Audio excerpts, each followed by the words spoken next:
It is Monday, September the 2nd. It's Labor Day. Kind of odd. We celebrate labor while having a day off, but enjoy it. And Larry's with us. Take it away, Larry. Thanks, Mary Ellen. All right, guys, one thing right out of the chute that I want to tell you about. Remember, I told y'all last week, I think it was, to watch for the hurricane, and if you see that small eye in the middle, small eye wall, then it usually is a killer. Well, of course, this one has the small eye. Now, you'll notice the eye wall is getting larger. Does that mean it's going to lose its ability to be a killer? No, it does not. What happens is that when the eye of the hurricane or the hurricane gets going so slow as this one is, and this doesn't happen very often, but when it slows down to just nearly not moving at all, I think I've heard tell it's moving like 1 mile an hour.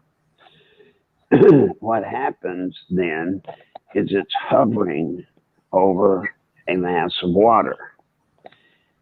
And what gives the hurricane its strength, for those of you that don't know, what gives it this extra powerful strength is the abundance of warm water. But when it hovers over a location, then it dissipates the warm water on the surface, but then it starts drawing up water from the deep part. And that water, of course, is colder. And so that's why as it starts pulling up that cold water or colder water, you will notice the eye wall will start to get larger. And the reason it's getting larger, even if the TV meteorologists won't tell you this, maybe they do, maybe they don't, I don't know. But when the eye wall when the water starts coming up cooler, the eye wall gets bigger, because as that happens, the hurricane starts losing its power. So I know it's a Category 5 now, but if it stays at this ultra almost stopped pace, it can blow itself out before it does much more serious damage.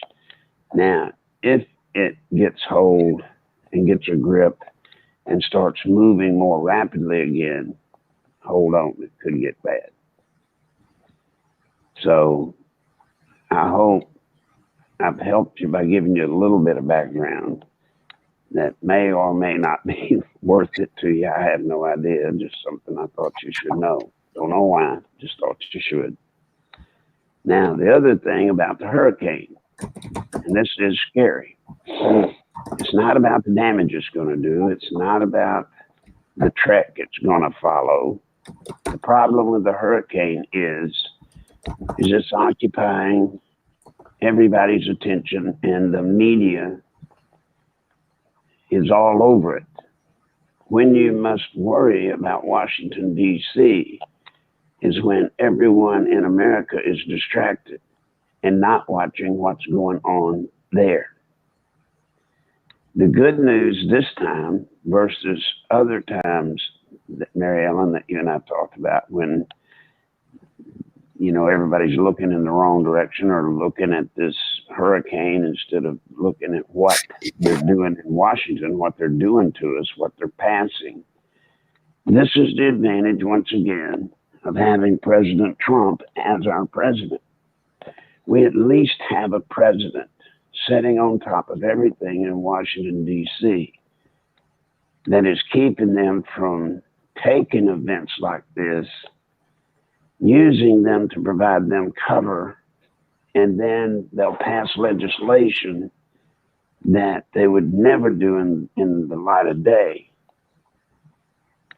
But today we are somewhat safe because we have President Trump. So this is another advantage that you should share to people about having President Trump stay in office? Okay, Larry, I'm going to interrupt you for just a second. Folks, this is an important reason to hit the like button today. And it's an important reason to share this video today as well. Okay. Okay. Now, I would suggest that you go ahead and get your questions in. If you have any, I don't even know if we've got anybody listening today with it being a holiday. Yes, we do.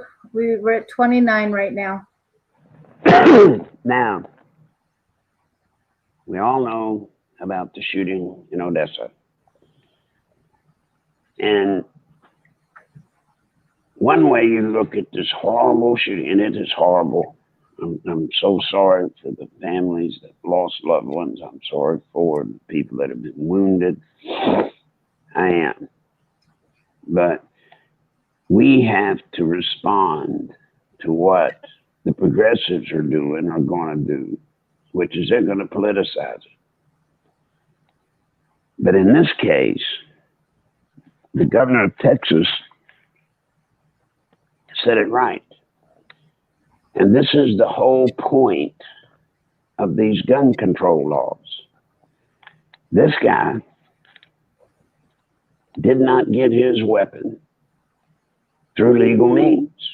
As a matter of fact, he failed to get a weapon because he failed his background check twice.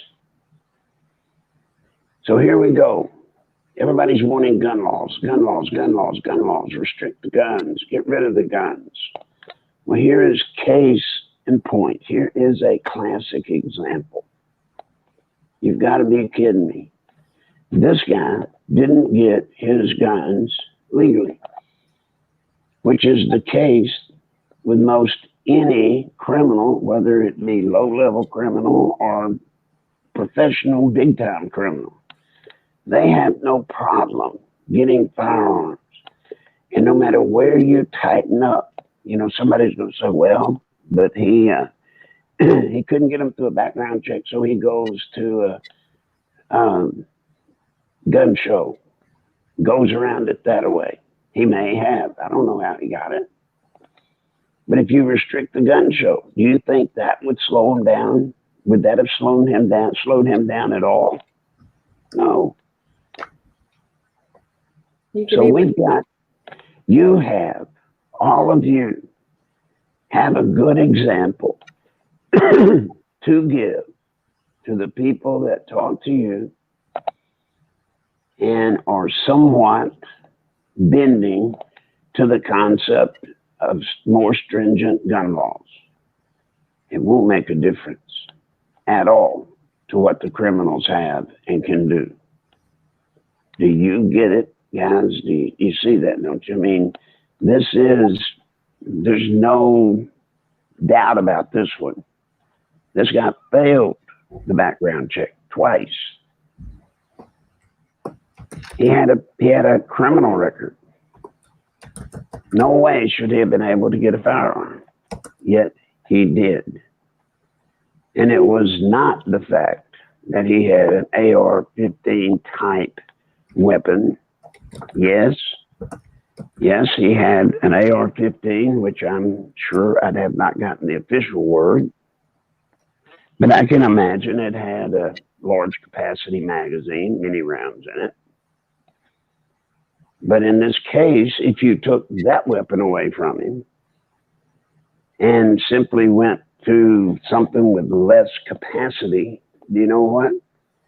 He would have just fired, reloaded, fired again, reloaded, fired again. People that are bent to kill innocent bystanders the way this guy did, just driving down the road and shooting people in cold blood. Anybody that plans or is doing that mentally, whatever the case, you're not going to stop them. You're not going to stop them until somebody, be it the police, or a private citizen stops him. And in this case, it was the police that gunned him down, shot him. That was the only way you're going to stop it. So you would think, since this is an example where gun laws, increased gun laws, would not have benefited, that the progressives, the Democrats, the presidential candidates for the Democratic Party, you would think, well, they're not going to be able to use this as a promotional tool for stripping us of our gun rights. You'll be wrong. There's one trick in this case that they're going to use. As it turns out, someone, I do not know who, actually called the police to report that this guy, and I don't know the details of what they did report, but somehow they called to alert the police that this guy had weapons and was acting nutty, whatever. And as has happened so many times, they do it, they call, they see something, they say something, and guess what? Law enforcement does nothing. Nothing. Or at least it seems they did nothing. I don't know the police record. Maybe they did go out and talk to him. I have no idea. But the point is, what the Democrats are going to do, they're already wiring up for it. They're going to use this as a case to go after the red flag laws. Red flag laws. Why? Well, you see, as it stands now, see something, say something. Somebody saw something, they said something, but the police are going to claim their hands were tied. They couldn't do anything other than maybe go out and talk to the guy. I'm sure that'd probably be the limit of what they would say they could do. The police are going to cover their butts, if you know what I mean, and they're going to say they couldn't do anything, even with the call. So now, Democrats are going to say, well, see, we have got to give the police laws that when somebody does see something and somebody does say something, we have got to give the police laws that allow them to go and take action. Well, Maryland, taking action means just because somebody calls on you and says you've got too many guns and you're acting crazy, then the police, under the proposed red flag type laws they're going to hit us with, then the police can come and strip you of your firearms without your day in court. Just take them. the problem is Maryland has red flag laws, and the people who have died under red flag laws are when the police go to confiscate the guns, the person owning the gun ends up dead. And that's happened more than once in Maryland. Right. Well, you have that problem. You know, as these mass killings go on, the police are going to get more nervous. They're going to start approaching homes where they've got somebody that's been called in and reported to possibly or potentially be violent and to be, you know, owning bunches and bunches of firearms and weapons. Then you know what the police are going to have to do? They're going to have to tighten up when they go out to talk to that person or to deal with that person. And so oftentimes what that means, the police would have to go out basically with like a SWAT unit, just so that everybody is safe. But then you take an honest gun owner sitting in their house, and here comes people banging on the door and knocking the door down. It's a situation that leads to shootings and killings. And that would all be bad enough if red flag laws stopped there, but they won't. Red flag laws are going to push us in to an interpretive position with mental conditions. Now, what do I mean? What am I saying there? Look, if somebody calls in and says that you're crazy or acting crazy and you've got a bunch of firearms, then somebody's got to make a determination. Are you mentally stable? Now, this is simply to disarm you. This is not the court where you would go in and you could have a shrink, they could have a shrink, and everybody argue whether you were or were not mentally capable of owning a firearm. We're talking about interpretations of the mental state or the mental capacity of someone's going to have to be made by people like policemen that don't have the knowledge to make, knowledge base to make those kind of decisions.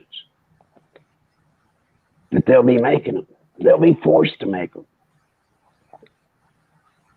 And it is nothing. It's nothing to see where you could have a neighbor that gets mad at you, or a wife that gets mad at you because you've thrown a fit or got drunk in the house or whatever, and call the police and just in a fit of rage say something like that. Or a husband, and you know what? You're setting up for a tragic incident. That's one side of red flag laws that I don't like. But there's a worse side to red flag laws than even that. And that has to do with veterans, especially veterans coming back from Afghanistan and Iraq. Under red flag laws, anyone diagnosed, clinically diagnosed with PTSD or any type of disorder based off of being in a combat theater, you know what's going to happen? They're not going to be allowed to own a firearm. They're not. Now, do you know what the underside of that is? I mean, we know what the real picture is of that. That means military people who are probably the most well-trained with firearms are going to be denied the right to own them for nothing. They've done nothing.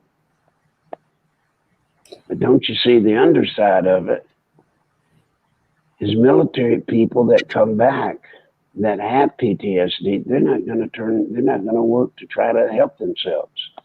They're not in any way going to allow themselves to be diagnosed with PTSD. Now, when you're talking about people that are out there that are unstable, you do have some people with PTSD that under the right circumstance or the right mental state could become violent and just need help. And by the way, folks, we sent them into war. We sent their minds into this horrible place that very few of you listening to me right now could come out of and be unscathed mentally. You couldn't. You couldn't see the sights that you're going to see. You couldn't feel the pressure you were going to feel in a combat situation. You can't deal. You can't imagine the loss of life of your best friend. You can't. It has an impact. And whether you call it shell shock back in World War II or you call it whatever, now we call it PTSD. Those people need help.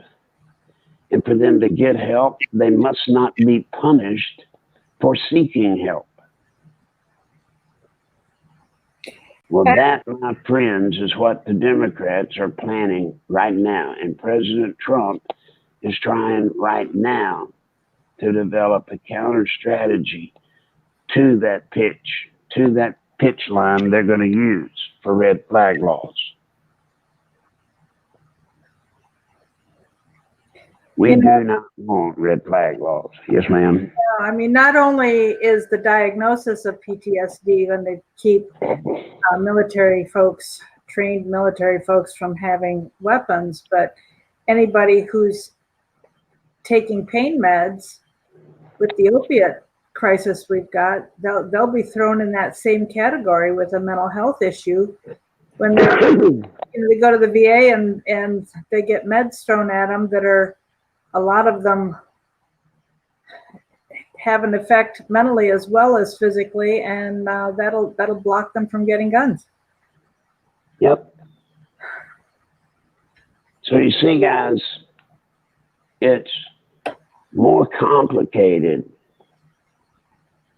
and the Democrats know it, the progressives know it, the candidates for president, most of them know it. Some of them are even too dumb to even know that, but most of the Democrats know that we're not talking about restricting arms in the interest of protecting people from these mass killings. That's not what this is about. This is a compliance rule that goes with socialism. They do not want an armed citizenry, because if there's an armed citizenry, then they worry that people will wake up and overthrow the socialist form of government. We've got a question here, Larry. Mm-hmm. Now, there are two people who are asking things I'm going to put together, okay? Was this a false flag, or do false flags exist? And then somebody said, did everyone see the police putting what looked like blood on themselves? There's a video showing that. Okay, here we go. Was this a false flag? I don't know. Does your government and mine, if needed in their minds, use false flags? Yes. Not as often as y'all might think. It's hard to do. It's not an easy trick to pull off. But here we go, seeing police officers supposedly wiping blood on their clothes, whatever. Have we not done enough? Have we not done enough to make the police look bad? Haven't we? I mean, dumping water on them, claiming every time they arrest somebody, they did something. Look, I don't believe that. You may have seen it. You may have seen a video of it. You could show me that video of it, and I would not believe it. You know, I can't believe it. I can't allow myself to believe it, nor should you. Now, I'm not saying be stupid and blind. I'm not saying that there aren't bad policemen. There are. Thank God in heaven that there are more good ones than bad ones, and there are probably more bad ones than some of us believe that there are. But this was not the type of event that they would have done something like this. The entire antennae of the police in an active shooter situation while it's going on and immediately after it. I'm telling you, folks, you're not going to break many rules there, because everybody is tight, everybody's looking, everybody's watching. So I don't know why somebody would put a video up like that. I can't say that they weren't wiping something on their clothes. I cannot. I don't know. I haven't seen the video. But I will not impugn the character of law enforcement officers in an active shooting situation when they've got to stare down the barrel of a gun being held in the hands of a man that's already killed people. Because once they know someone has killed people, then guess what the police know? If he's already killed a person or two or three, it don't bother them to kill 10 or 20. It don't. And I assure you, that is not the safest position as a law enforcement officer you can be in moving forward towards an assailant like that. It's very scary. It's very dangerous. So please, please, hold that kind of stuff. Hold that kind of stuff until more and proper investigations get involved. It's too early to start circulating that stuff. One day, if we keep slamming the police every time they do something, or these tricksters are able to fake videos, we've talked about it before, they can make anybody's head go on the body of a worm and look like it's real. If we don't stop that, constantly impugning the police officers in the very beginning, fast, at the drop of a hat, if we don't stop that, what are you going to do when they quit? Replacement are already incredibly down. 60, 80% across this country, people not signing up to get to be a cop. And think about it. If you've got a son or a daughter that comes to you and says, hey, I think I'm going to go into being a policeman, a lot of you, if not most of you, are going to say, no, we'd rather you wouldn't do that job. It's not safe. It's not safe that you can get hurt, and it's not safe that even if you do your job to the best of your ability, you can be destroyed forever. And if you do your job to the best of your ability and make a mistake, like all of us make every day of our lives in our workplace, the problem is in their workplace, when they make a mistake, somebody might die, and they might go to prison. Think about it. Don't do that. Please. Don't do that. What else you got, Marilyn?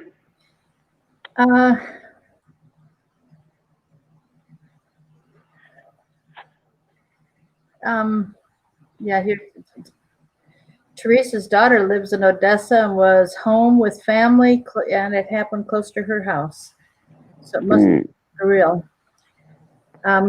Somebody asked why they're not releasing the name of the shooter. They're not, and I'm proud they're not. Let me tell you why. I saw just a blurb from the police chief of Odessa, and he said they were not releasing it yet. Now, right after an event like this is the most critical time. 24 to 48 hours after an event like this is the most critical time if there's a mentally deranged or disturbed person out there that wants to be a copycat and get the notoriety that the person that did this gets. This is the time that triggers them. This is the time that triggers them. And so they're being very wise, and I'm glad they've started adopting this concept. Don't release the guy's name. Don't give him any credit, so that you hold down, you can't stop it, but you can at least slow down the potential for copycat people to come out of the shadows and do their little trick. So that's why. That's 100%, no joke, folks. That's the reason. It's being done to hold down copycat killers from being inspired in doing something like this. That's good to know, Larry, because when we hear other people fussing and fretting that they're not giving us the truth, that's our comeback. They are protecting the public from a copycat. Right. And by the way, this decision or this technique or this policy or this practice has been developed based off of actual events that have taken place before. So, I mean, this is not something some shrink just came up with and thought it'd be a clever idea. This is sound, actual, practical experience that dictates this is the better policy. Plus, we don't need to immortalize people that do these kind of things. That's why a lot of them do it. Now, this guy probably didn't. This guy, according to what little bit I've heard, this guy did what he did based off the fact that, you know, he had lost his job and, you know, blew a head gasket for that. I don't know if that's true or not, but that's sort of what's been out there. But there are many people that are mentally sick, mentally ill, and they want the notoriety. They want to be somebody like Jeffrey Dahmer. You know, they want to go down in the record books, folks. Can you believe it? There are people that want to go down in the record books for having killed the most people in a mass shooting. It's real. It's true. Check it out for yourself. Anybody else?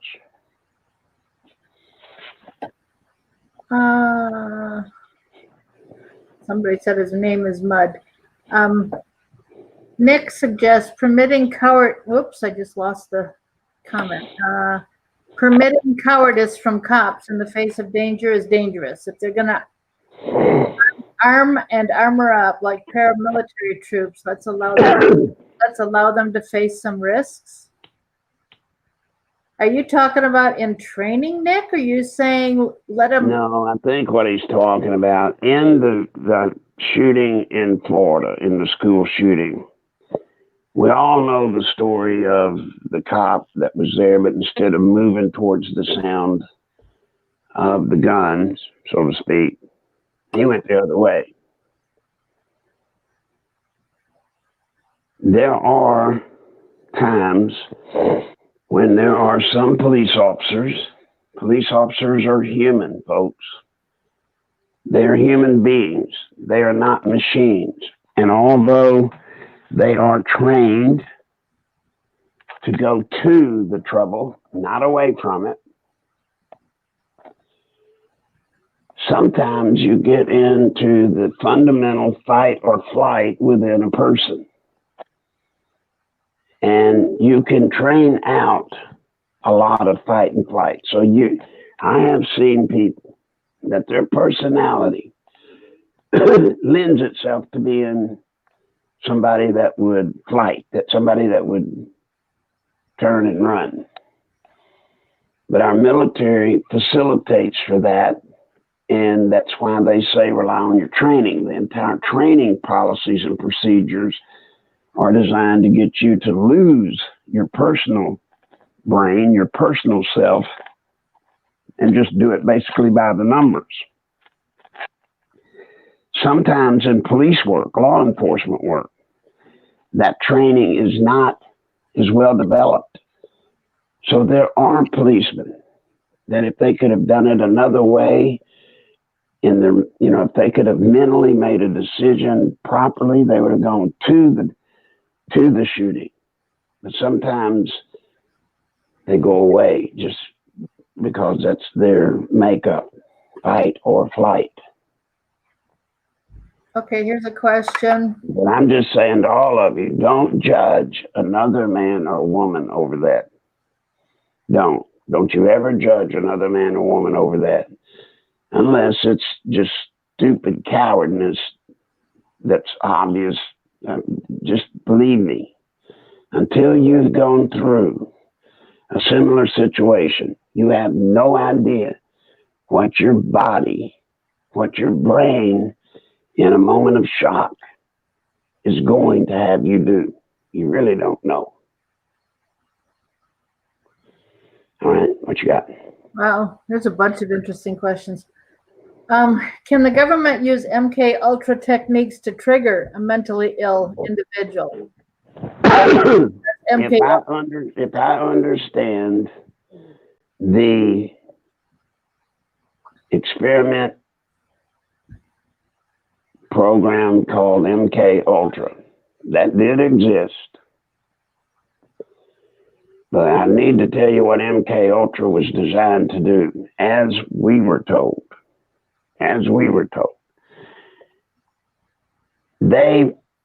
They were trying different psycho, whatever drugs. MKUltra was trying to find some chemical technology to make people super soldiers.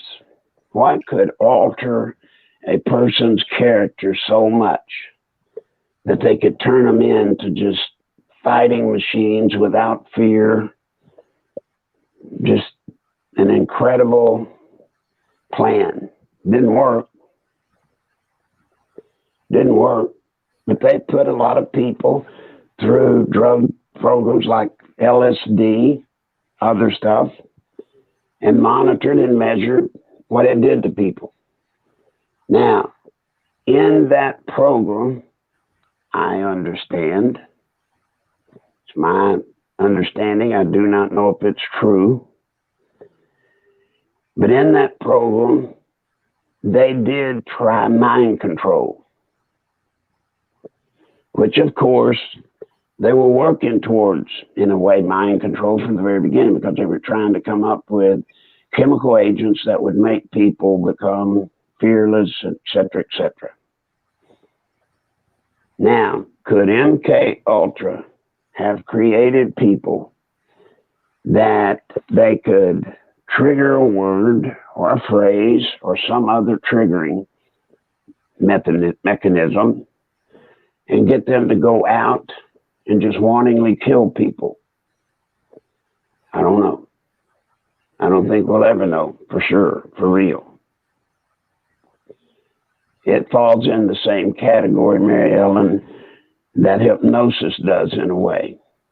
You know, they say that they can hypnotize people, but they cannot, under hypnosis, make you do something that you would not do ordinarily. So I don't know. Is it possible? Yes, it's possible. Did they do it? I don't know. Were events like these products of MKUltra? My personal opinion, and it is my opinion only, no. You have to look at when they stopped MKUltra. That was years ago. I think they stopped it officially in the late 70s.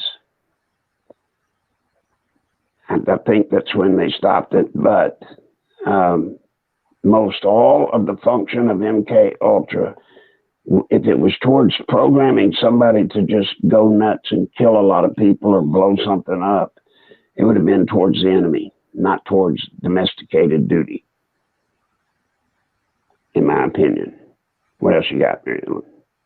Okay, Nick suggests non-disclosure of facts, names allows powers to disappear citizens in the name of not encouraging copycats. This is a mistake. We deserve the whole truth, names and all. Well, when I say they're withholding the names and stuff, if you heard me, I said for a while, they're not restricting it forever, just during what is known as the critical copycat phase. So I agree with you, Nick. It's not right to forever seal the case. Lord, y'all know where I came from with sealing cases with the Arkansans and with Bill Clinton's era. No, I don't like that at all. But I do understand, as should you, if there is a moment in time that is more likely to inspire a copycat during that time period, don't. But once that time period's up, of course, it should all be revealed. And when I say all of it, I mean all of it. I don't think they should hold back any of it. Teresa suggested we need to list all psychotropic drugs the shooter is taking and the names of the prescribing doctors. That would help. It certainly would. It certainly would. When you've got a case like this guy and others, the Parkland shooting, all of them, and I'm not sure they don't do it. Teresa, and I don't know that it's not a part of the protocol, but I would certainly want to know, was this guy on any psychotropic drugs? If so, I want to know who gave them to him. And don't hit me with this doctor-patient privilege crap.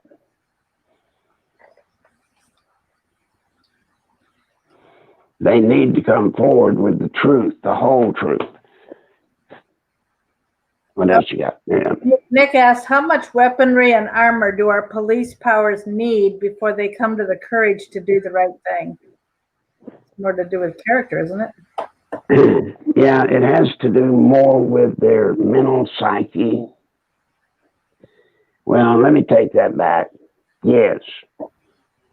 It helps an officer to know, for example, that he has a bulletproof vest, hopefully one that will reject most rounds that would come at him. What is incredibly unfair is when we're sitting here with law enforcement officials that carry pistols, be it 9mm, 40, 45, whatever, and then usually they have in their cruisers a shotgun.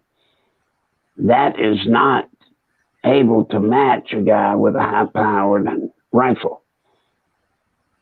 So they are at a strong disadvantage from the get-go. And believe me, they know it. They know it. But they are supposed to be, and if they're not trained, blame the police agency that they work for. They are supposed to be trained to know that even with the disproportionate amount of firepower they have versus, a shooter, there are protocols that balance that out. Now, sometimes this is where the fight or flight breaks in. Sometimes, in a matter of just seconds, a police officer who may be by himself has to make a decision that very well, based off what he knows his weaponry is, his defensive stuff, he may have to make a decision in very few seconds that he knows would probably cost him his life or a serious wound. But they're supposed to train that out of them. And they're supposed to always have a protocol to deal with it. Does that answer you, Nick? I hope. What else you got there? Somebody asked, what do we do with home invasions? They confiscate our guns and we're helpless. We need our guns. We need to protect ourselves and our families. What about hunters? Unbelievable. Well, this is the crux of the Second Amendment argument. As you see in Odessa being the latest one, it would have been nice if there had been citizenry that were armed, that could have defended themselves or others, themselves at least, or others. At least they would have made it more complicated for this shooter to get by with it. He went a number of minutes, however long, I do not know, but he obviously went several minutes unabated, meaning he didn't have anything stopping him from pulling up beside somebody and shooting them. That's what the Second Amendment's about. We're supposed to have the right to keep and bear arms, to protect our lives, our families' lives, and our property. It's what it's all about.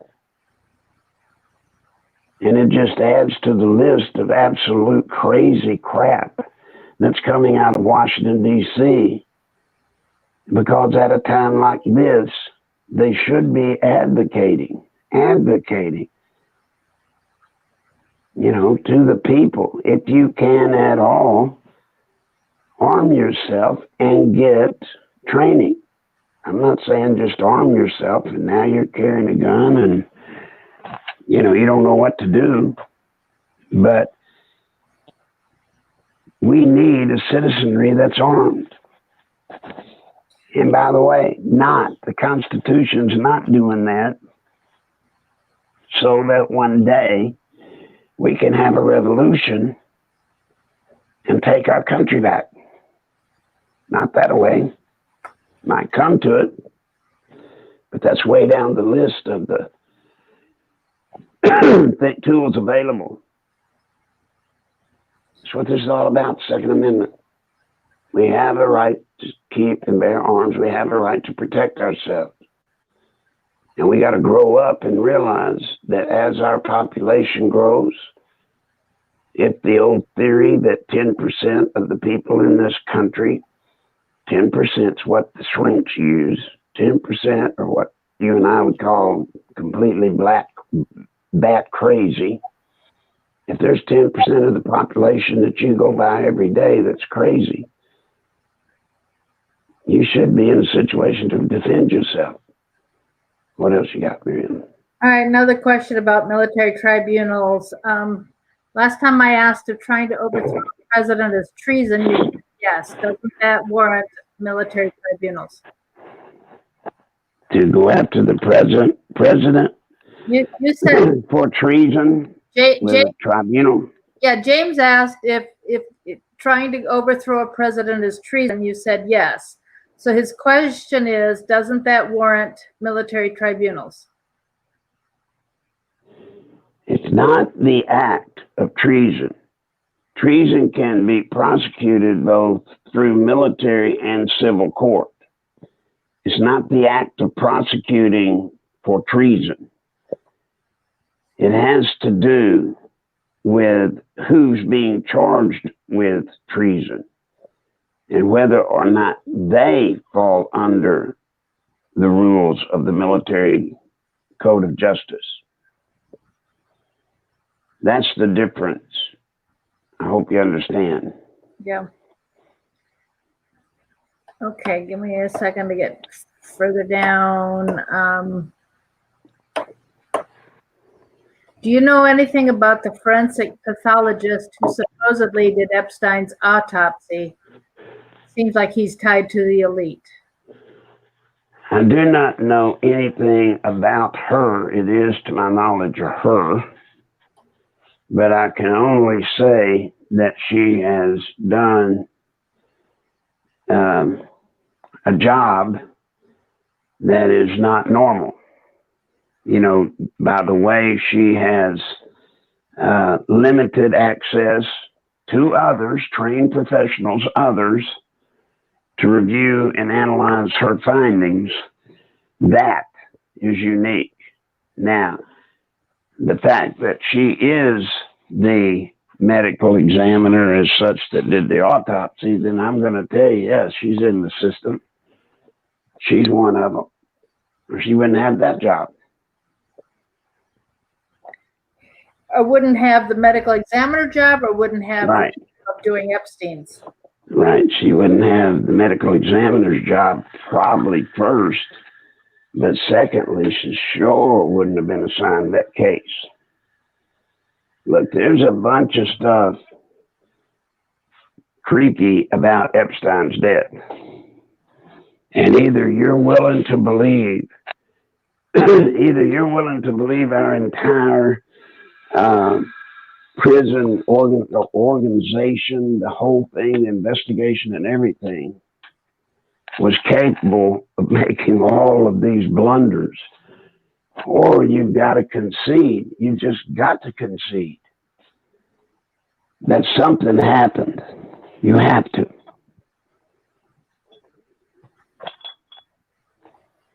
As for me, my opinion, I don't know who did it. I don't. But something nefarious happened. I do not believe that man hung himself the way they claim he did. He may have killed himself. I'm not necessarily disputing that. But I do not in any way believe it was done the way the medical examiner reported in her summary. What else? Zachary was commented that his dad went to Vietnam in '67. Larry was there too. Mm-hmm. Not in 67. I was in there. I was there in 70 through 70, almost 72. And then back, by the way, in 73, towards the end. What else? And thank you for your dad, by the way. Thank you for what he did, for going. Somebody by MW says the Democrats have no respect for our military people. They've closed bases and ruined the commissaries, so they're nothing like they used to be, and stripped many benefits, so there's no incentive even to join. That's right. And you have to ask yourself, to what gain do the Democrats claim? What do they claim to gain by weakening our military? Now, I understand, left unchecked, the military-industrial complex, which we were warned by Dwight David Eisenhower himself in his farewell speech, warned that they must be held in check. So I understand that about wasteful spending or letting the military-industrial complex control the military, because they're just going to constantly want more and more and more. But some of the cuts, the cuts that the Democrats have performed over the years, not making it up, not saying something I don't know about, over the years, the cuts they have made have surely weakened our military, weakened it. What good is that? How can that possibly help our nation? To have a military that's second to some other military. And by the way, one of President Trump's foundational beliefs is that if he's going to put our sons and daughters out there on the line in harm's way, he's going to make sure that they have the very best in the form of weapons and technologies, and they're going to have the very best in strategies and techniques to make sure that when they do engage, that they can come out alive. And then he's also committed to make sure that if they engage, come out alive, wounded or otherwise, that we live up to our contracted commitment and we take care of them. Which I did not see from the VA, nor, Becky, did your dad from the Vietnam era. We were treated terribly. What else you got, man?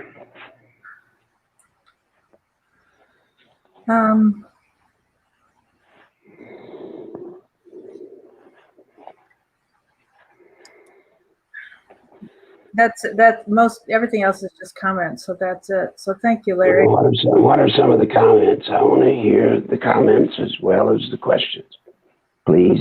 They're trying to get us under a socialist, communist world government. They need to bring us down to the other countries' levels. Mm-hmm.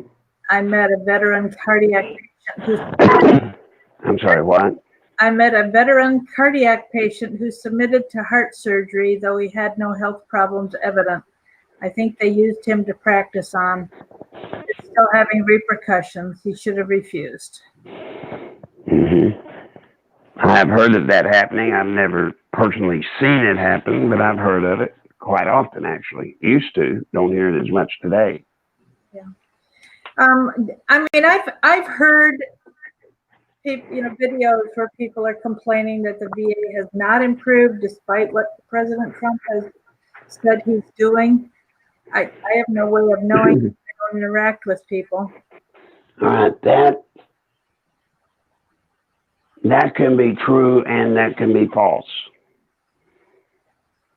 I have no doubt at all, that under President Trump, the policies and programs he has implemented, that the VA generally is phenomenally better off. However, you have various VA facilities around the country, and there are still some that are woefully inadequate. And there are some, remember, this system of putting terrible people in places within the government has been going on for years and years and years. So you can't just, with the stroke of a pen, go to Little Rock, Arkansas's VA hospital and know exactly who is not doing a good job. It takes time to find that out. And when they find it out, Trump has facilitated, if you find somebody that's not doing a job, they can fire them now. They used to couldn't even fire them. Right. So Okay. yes, the VA is much, much, much better than it has ever been. But I would not doubt there are still facilities around the country that have not turned the corner yet for the better. And the one person I've heard speaking about it the most is from a very blue state too. So, It's what? from a blue state. Mm-hmm.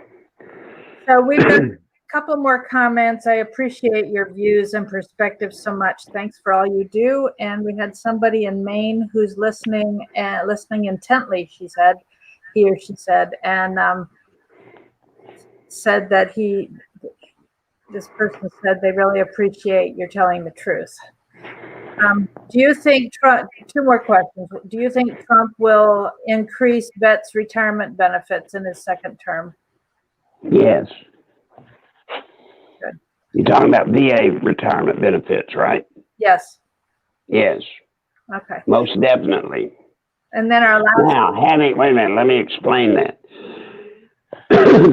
If the math works out to the reverse of what the Democrats want is if they defeat Trump, they believe that through defeating Trump, that people that go in to vote Trump out will not vote for a Republican back in the Senate. So therefore, they'll have the House, the Senate, and the presidency. What we're saying is that if President Trump wins, there's going to be a great chance that the same thing's going to happen in reverse, that it'll be hard for some of the Democrats to win when people went in to vote for Trump and then turn around and vote for some of these Democrats to be back in. So there's a chance if President Trump wins, he will have the presidency, the Senate, and the House. And this time, unlike Paul Ryan's era, this time, Republicans, even rhinos, will have to fall in line to some degree with President Trump if he wins a second term. And things will be done differently. And yes, you will then see the rest of his commitments certainly come to life and be passed. That's great. Pamela says, thank you for being a strong man, Larry. So the last. I don't know, Pamela, if I'm strong of a man. I don't feel like it a lot of the times, but thank you. The last question is about chemtrailing. Mm-hmm. Just give me a minute. I got to go up and say, are they using chemtrailing for weather manipulation? And it said something about the aluminum doing something. Here we go. They shoot an array at the aluminum to break up clouds to keep it from raining.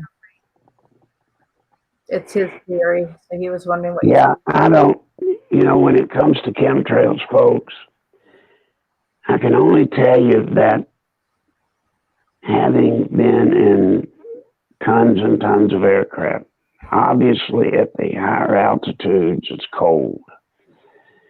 And so a lot of times what people call chemtrails are simply the condensation from the engines. And a lot of times the checked patterns that you see in the sky that everybody is sworn to believe that that's where they're laying out like a grid. Well, you need to, before you make comments like that, get in touch with your airport and find out what is the holding pattern grid. And then what you may find, and I'm saying you may find, because they do some chemical stuff to the clouds and to the atmosphere. But you may find out that the grid that you see in the sky, if you talk to the airport, you may be able to find out that those grids are following exactly the holding pattern that they put planes into before they land. Right here around DC, I see them circling. Certainly feels like a circle when I'm right. flying. Washington, D.C. is a unique pattern around it due to the security of the flyover zone. So you can expect in Washington, D.C. to see some weird signatures in the sky from the aircraft. But I'm not saying they're not squirting us with something. Every chemtrail is not them squirting us with something. Well, the fact that our skies are not perpetually gray and that we've got our cumulus clouds back and stuff, kind of, I thought I had heard that Trump had said he was going to stop the chemtrailing, and I see a little bit of the pattern every once in a while, but it certainly isn't like it. Right. Well, look, for research, for other legitimate reasons, they seed the atmosphere, and then I assume, my opinion, I can only assume that they might be seeding the atmosphere of the clouds with stuff that we wouldn't want to believe they're putting up there. Look, the best way to test the air in America today, and all of you can do it tonight, if the wind's not blowing heavily where you are, hopefully it's not, if you've got a place where it's not blowing, take a flashlight, aim it up at the sky, and then look at the little specks, the particulates that are falling. Folks, that stuff shouldn't be there. Now, is it just smog? Is it nefarious? I don't know, but I'm telling you, if you want to see what our air looks like as far as particulates in it, take a flashlight, shine them up in the sky at night when it's pitch black, and look at all the stuff that falls. It's pretty scary when you think that goes into your lungs. What else, Mary Ellen? What did you have? I'm sorry I interrupted you. Are they spraying silver nitrate into the hurricane? I don't know. I do not know. I don't think I've heard. Now, this is me, and I'm certainly no meteorological wizard, but I have not heard of any major thing that they squirt into hurricanes to try to affect them. They may do it every day. I just don't know. But I haven't heard of anything. Natasha says Harvard admitted they do solar management by spraying particles in the atmosphere. Very possible. And thank you, Natasha. I would, I would look at that study and decide for yourself. At least studies like that give you an educated basis for y'all to make your decision. All right, Larry, we need to stop, but this one last question. Do you think Trump will win? Oh, God. Y'all don't know what all I'm involved with trying to help the president win. And without giving any quote unquote political whatever secrets up, I can only tell you that if you truly, well, let me give you a simple way. See what y'all think of this as an explanation.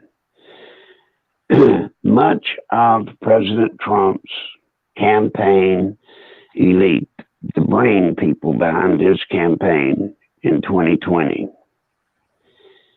they have adopted a strategy that if President Trump can hold on to the 46%, now I do not know where that 46% came from, but they claim 46% of the voters voted for Trump. Now, those are hardcore Trump people, and those are people that are soft-based Trumpers. But then there's another group included in that, which are the people that would never vote for Hillary. Now, whether the number is 46 or 48 or 51%, it matters not. Whatever the percentage they're looking at that they got last election, they want to get that percentage for sure. They feel like they've got that percentage for sure and locked up. And therefore, all they've got to do through either the Black community, the Hispanic community, the liberal community, whatever, is pick up 5 to 6 points and they'll win. Now, do y'all understand what I just told you, please? His campaign believes that Trump's going to get the 46% that voted for him before, that they're going to just automatically run out there and vote for him again. Now, if you run a campaign based off that philosophy and that strategy, my belief is you're in trouble. You see, there was a significant number of voters. I don't know what percentage it was. I don't think anybody can know. But I believe in my heart of hearts, as I think most of you will, that there was a number of people that voted for President Trump simply because there was no way they could vote for Hillary. Agreed? Yes. Now, however, to the other side also is, since the day President Trump has been elected president, even before he took the office, obviously he has suffered from the most incredible negative image campaign that's ever been conducted, I guess, against any president. I mean, every day since that man has held office and since he just got elected and then had not yet even taken office, it's been one bad story media-wise every day since.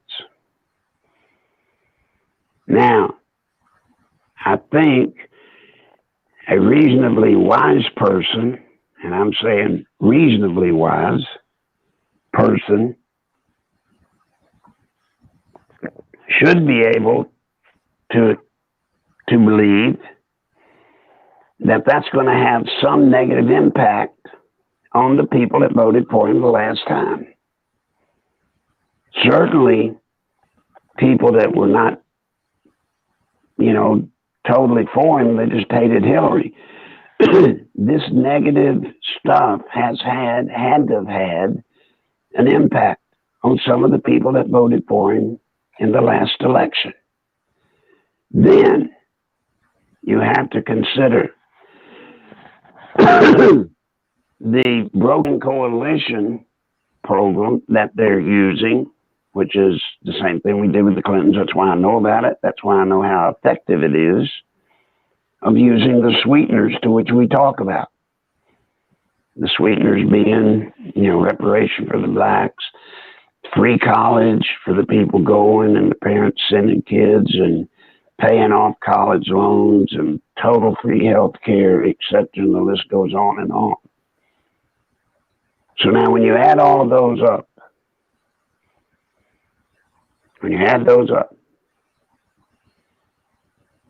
I can't tell you sitting here that I believe Trump has it in the bag.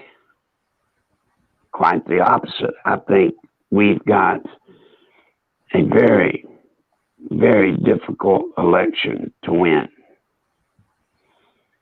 especially when you think of the things they're still going to do to President Trump. Well, I get afraid, Larry, when you're saying that the campaign folks are saying we got this in the bag because all the people that voted in 2016 will vote again. We just have to get a few more.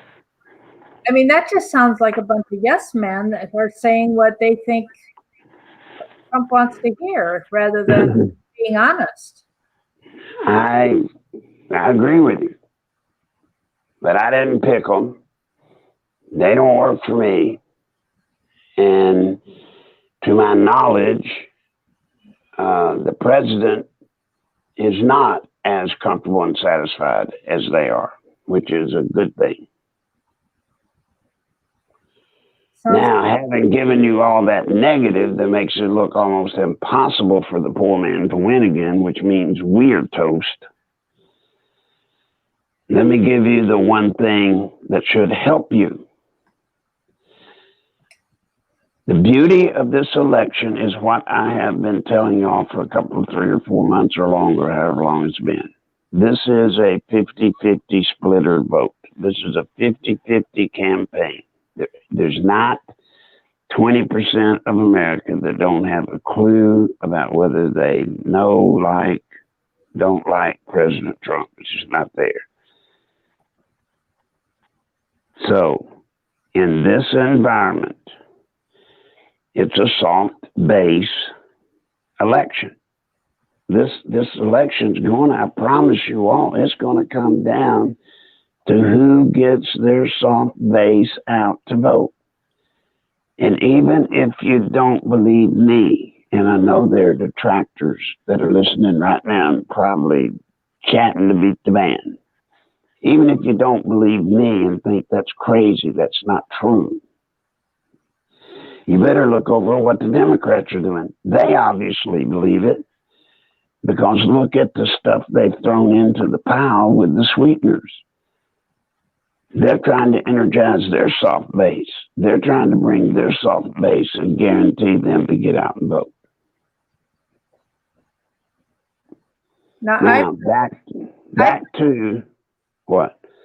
I've heard people talking this weekend about the fact that during the primary, what you said Friday, that I've heard other people saying it, that during the primary, they're pushing to get the votes of their far extreme left liberals who want socialism. So they're going to vote in the primary. And as soon as the primaries are over, they swing back to claim that they're middle of the road to get everybody else. So there are other people who are recognizing that. But that is why you have said we have to try to reach the soft pace now while they're talking about socialism, because as soon as the primaries are over, they'll stop talking about it. It'll be very hard to convince anyone. They won't remember. They won't be allowed to remember, because they'll say, oh, no, that's not true. We didn't really mean that. So we've got yes, but that, Mary Ellen, is back to our strength in a 50-50 election. In our camp, the soft base of President Trump, the conservative, the moral Christian conservative generally is going to be 50, 55 plus. All right, 50 to 55 plus. That particular age group, this election, before this election's over, that particular age group remembers the bad about communism and socialism. You understand, folks? People our age, we're not falling for how great socialism is. We've seen it. We know what it is. Now, on their side, they're playing to people that don't know, the millennials, the young people. They don't know what socialism is, but they're painting this utopian picture of socialism. And they're young people, the young people buy into it. Now, here's the good side about that. The young people are harder to motivate to come vote on election day than the older people. So we've got a natural advantage in our hard base and soft base in that our people on our side are more easily motivated to go vote than the soft base and hard base on the liberal side, the young side. To many of the young, the act of going and voting is like having to write a term paper for homework. So we got a little advantage there that many of them will not vote, although they'll speak loudly, go to all the rallies, scream the loudest, etc. But come election day, they get confused and don't vote. Well, that's why you've got states like Oregon that are trying to get the voting age down to 16, and then you're going to have field trips with these teachers taking kids in to go vote. Well, that's exactly what they're trying to do. They're trying to get more school-age children in prison schools. Now, when I say prison schools, they're trying to get more school-age prison schools. Prison schools are kids that are in high school that have to go to class. If they can get more of them able to vote by lowering the age, then what you're going to see are the schools are going to give them, they're going to let them out to go vote, but they got to vote. You see, so that's a dirty trick that we've got to fight wherever we can. Yeah. College age students don't suffer from that prison. You know, they are independent and free with their time during the day, so they can goof off and do something else. But if we let them drop the voting age to where the voting age gets into high school students, then you're going to see schools that are going as a function of a school, kind of like project. You're going to see schools saying, okay, today we're all going to go vote. You got to go vote. They take a bus and bus everybody, or they do classes teaching them how to do absentee balloting or early voting. It'll be devastating to us if that passes. So anywhere you can, fight it. Do not let it happen. Please, you must. That is a kiss of death. Now, I got to say before I go, to the person that sends the envelope, good heavens to Betsy, I need you to send it again. Please, if you're out there listening, and do it quickly if you can, please. With that, that's all we'll say about that kind of stuff, Mary Ellen. Anybody got anything else? Have you got anything else holding that I need to answer here? No, sir. That's it. Thank you. All right.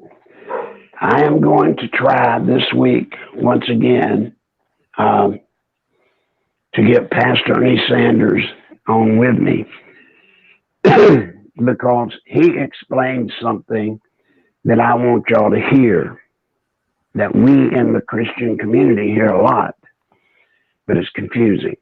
And what I'm referring to is there is a passage, I think, tell me if I'm wrong, Alan, this Bible stuff I don't do so good, but there's a scripture or passage or whatever that says at some point where Jesus was asked something, and he said, you know, give to Caesar that which is Caesar's, and to God that which is God's. Right? Did I get that little quotation sort of right enough? Perfect. All right.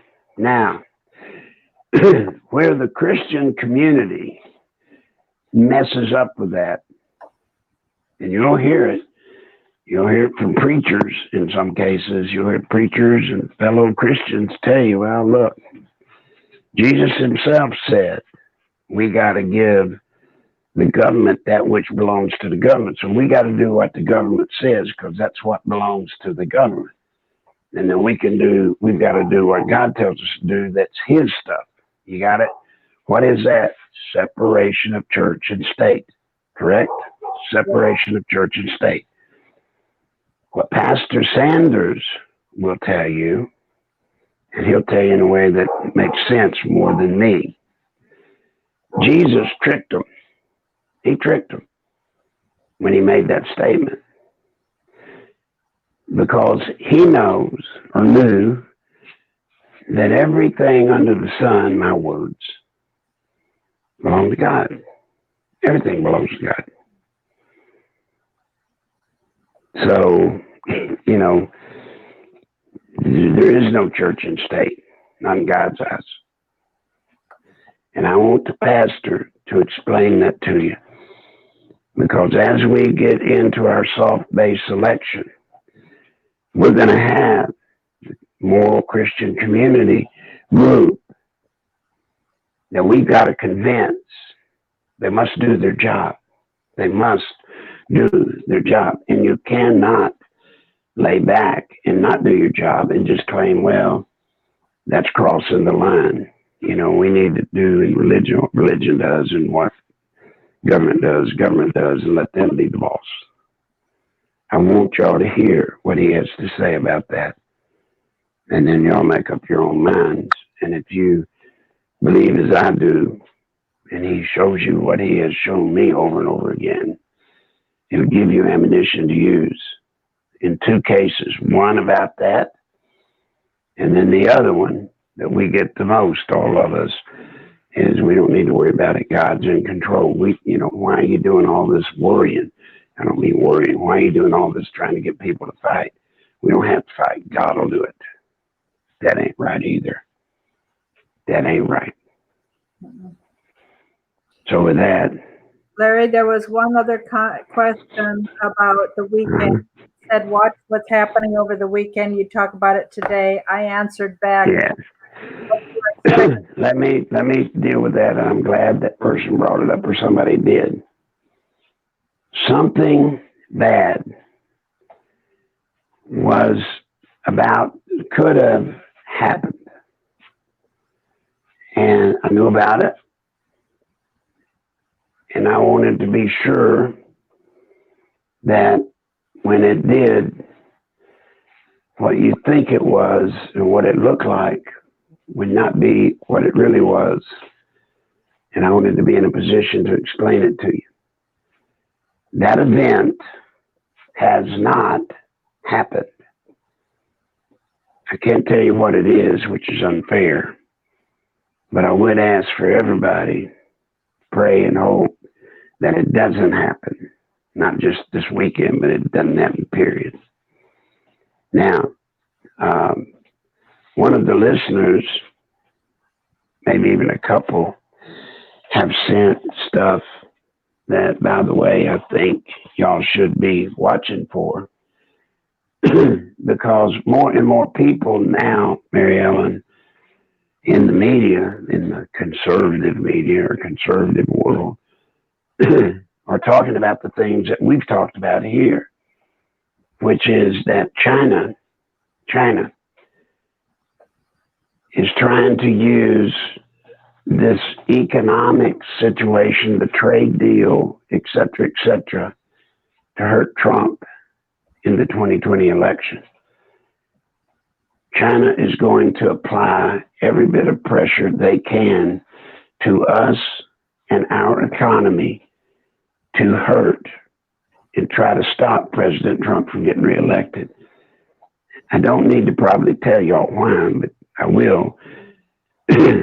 President Trump is committed that he's going to get trade with China for once, and hopefully for all. We're going to get trade with China to where it's reasonably fair, certainly more fair than the totally unfair trade environment that we've had all these years. He's trying to fix it, bottom line. And of course, with him trying to fix it, here you've got China that don't want it fixed. And of course, China is in league with the media that doesn't want him to win. So they're going to be pulling tricks to make it look like Trump is hurting our economy, when in fact, indeed, and it's not just the economy, but specifically hurting the stock market. It's not going to be Trump, it's going to be China. I'm going to tell you one of the little tricks.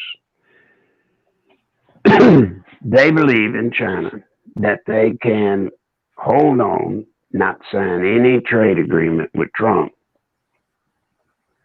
until we pass 2020's election. And if he's defeated in 2020, then they know that the Democratic president to be, or whatever, is going to take everything back to status quo. So therefore, all they got to do is dance, guys. Do you see it? All they got to do is just dance. Don't sign the trade agreement. Don't do anything with Trump if they can. Just keep letting it go. And then hopefully he loses, and they'll do everything in their power to help him lose. And then when he loses, everything the way China wants it. All right, now I'm getting the call. We're going to get knocked off, so I better hurry. So Trump is going to be raising the tariff as high as he can, as fast as he can, to hurt them. They can't last forever with tariffs.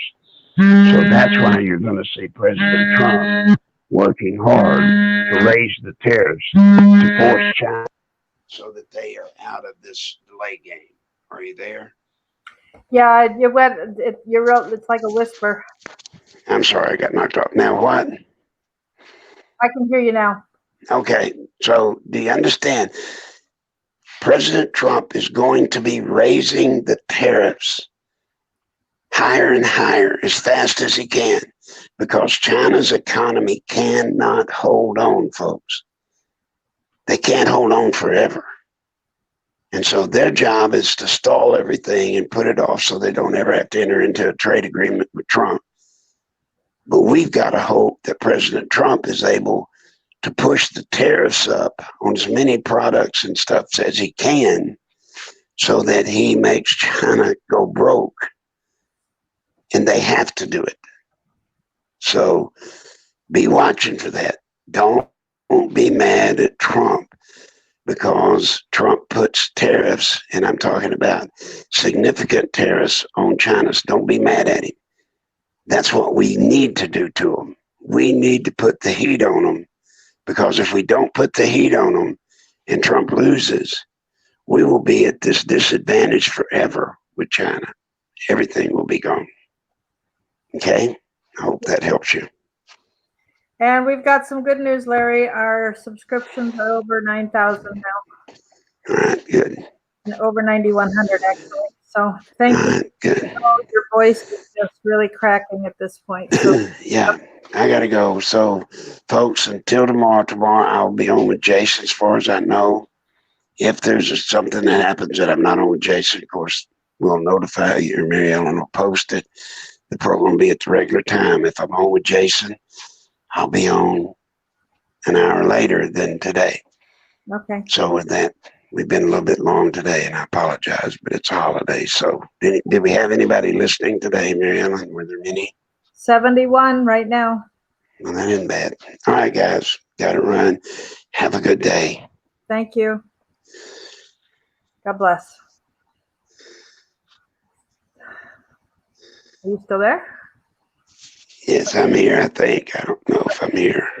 Trying to find the off switch? Huh? Are you trying to find the off switch? Yeah, I don't know. Let me call you back. Okay. I'll call you back. All right, folks. Thank you very much for being here. You know the drill. The website if you need any information about things to order or ideas for donations, it's www.nicholslive.com. It's written in the description under here. If you need any alternatives that are not listed on the website, the text message number is both in the description and on the website. So do what you can. You can hear when his voice gets like this, he really does need some help. So buy the t-shirts, buy a necklace here. No socialists, I think is what fits on here. Larry's CD is really, really good. So if you enjoy his style of music, kind of ballad style with his deep voice, it's a really beautiful, beautiful CD. And yes, I agree, Teresa. Please pray for Timothy. He needs help. No, James, sorry, he's gone already. So thanks a lot, folks. God bless you. We'll be back tomorrow. And thank you for your questions. Thanks for being here. Thanks for inviting others and sharing the video, because it's important information for people to know. And folks, just so you know, I did get a call from Larry yesterday, and he said that something bad had been planned for the weekend and it had been diverted. And so he said that's what I was referring to on Friday. So again, that's what I know. I'm not sure what you're saying, Josephine, but thanks a lot for being here. God bless. And like he said, if he's with Jason, we'll be an hour later, but we'll be here tomorrow, one way or the other. Thanks. Bye. And remember, if he's with Jason, we don't start until he's done. So I transcribe what he says with Jason, and so it's kind of hard to start the program when I'm listening to the other one. Thanks. See you tomorrow. Bye.